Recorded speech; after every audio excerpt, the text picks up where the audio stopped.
In one of the best opening scenes in any Twilight Zone episode, the last rites of Jeff Myrtlebank establishes itself as among the more attention-grabbing premises in the series. Familiar names return to drive this story down a road that may just lead it to be one of the more memorable installments of Season 3. In the 1920s, the recently deceased Jeff Myrtlebank lies in a coffin during his memorial service. As the attending reverend gives his words of encouragement, the entire church is stunned to see the casket lid open and Myrtlebank rise out of it. His friends, family, and fiancé run from him, scared to engage with the resurrected young man. Jeff is confused and pleads with his small town to accept that he's okay. Jeff's sister is the first to embrace him, followed by the rest of his family and his girlfriend, Comfort. Within the next couple weeks, Myrtlebank starts to exude new interests and slightly different personality traits. This concerns his parents and, soon enough, the whole town. The doctor that pronounced Jeff dead says he was sure of his passing and is baffled by the current situation.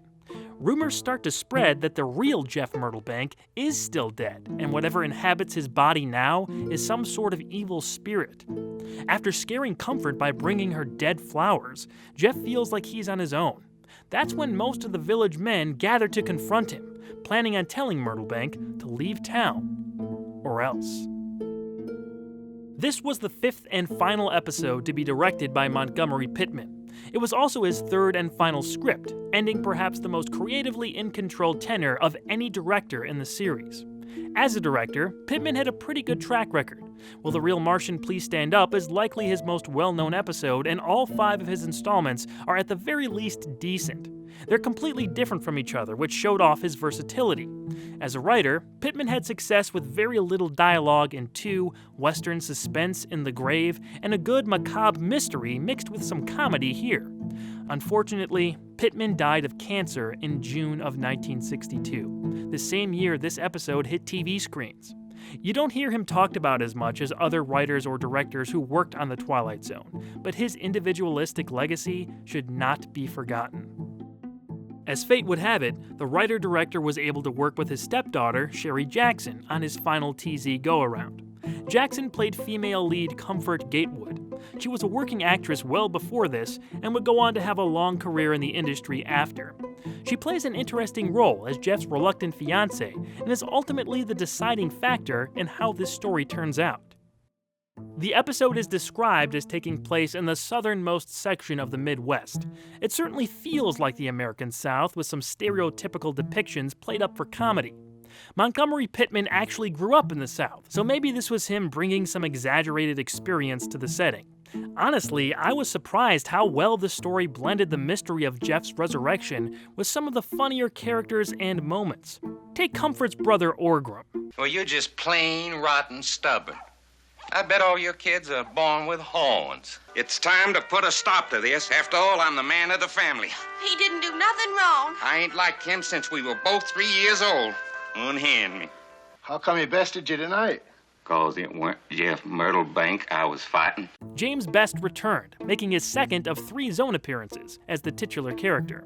This guy is very likable. You're on his side for most of the episode, and it wasn't hard buying into his struggle to be accepted by the town, even when strange things keep happening. Oh, you oughtn't to have done that. Oh, it's not much. They're dead, aren't they? I guess tame roses, they don't last very long. Whenever something strange did happen, Tommy Morgan's unique music was there to add to it. The best example of this is in the church where Jeff rises.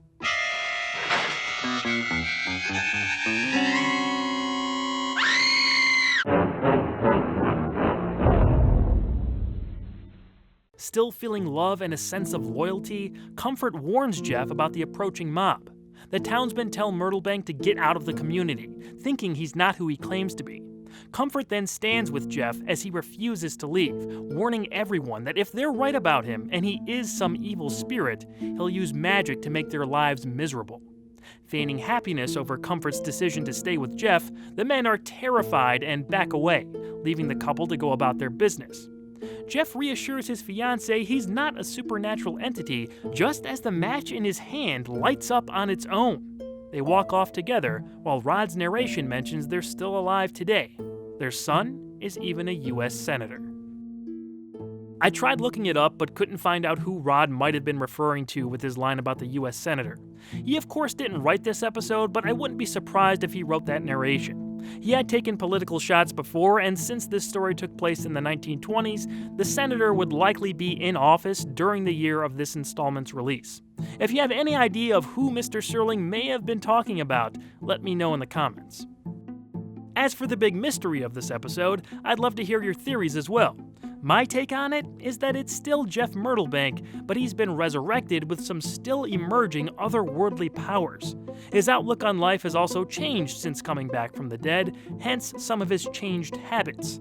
I believed him when he said he didn't know why the flowers he gave comfort died. The match lighting and gate closing are things I think he's just figuring out. Another possibility is that he's an alien who took over Jeff's body and has inherited his memories. That would make a lot of sense in this show. Either way, I love how they kept it ambiguous.